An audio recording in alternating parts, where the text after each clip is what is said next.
ஒரு portable tyre inflator machine, portable காற்றடிக்கிற machine கூட சொல்லலாம். இப்போ பார்த்தீங்கன்னா இங்கே இருக்க 12 வோல்ட் சாக்கெட் இந்த கேஸ் இன்பில்ட் பேட்டரி ட்ரெயின் ஆயிடுச்சுன்னா அதுலேருந்து டேரெக்டாக யூஸ் பண்ணிக்கலாம். இப்போ பார்த்தீங்கன்னா நம்ம வந்து இதை வச்சு எவ்வளோ ஈஸியாக இருக்குதுன்னு பார்க்கலாம். இப்போ டேரெக்டாக நம்மளுக்கு இதுக்கு முன்னாடியெல்லாம் மிஷின்லேருந்து நம்ம கார் ஆன் பண்ணிவிட்டு அதுக்கப்புறம் அந்த சாக்கெட்டில் கனெக்ட் பண்ணிவிட்டு அதுக்கப்புறம் காற்றடிக்கணும். இப்போ அப்படியெல்லாம் இல்லை. இன்பில்ட் பேட்டரி இந்த மாதிரி லேட்டஸ்ட் மிஷின் வந்தனால நம்மளுக்கு ரொம்ப ஈஸியாக இருக்குது, சிம்பிளாகவும் இருக்குது. இப்போ பாருங்கள், காற்று டக்குன்னு இதில் லாக் பண்ணிட்டோன்னா இப்போ டயரில் எவ்வளோ காற்று இருக்குது எக்ஸாக்டாக காமிச்சிடும்.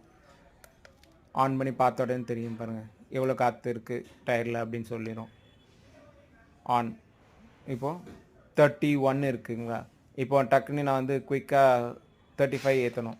அதுதான் எனக்கு ஒரு 20 to 30 செகண்ட்ஸ் தான் ஆகும். டக்குன்னு ஏற்றிட்டு போயிட்டே இருக்கலாம்.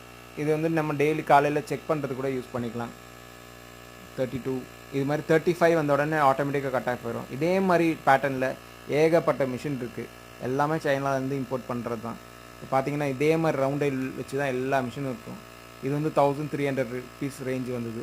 இப்போது இது வந்து இன்பில்ட் பேட்டரியும் இருக்குது. இன்கேஸ் நம்மளுக்கு சார்ஜ் ஓவர் ஆயிடுச்சுன்னா நம்ம கார் சார்ஜராகவும் கார்லேருந்து எடுத்து கூட யூஸ் பண்ணிக்கலாம்.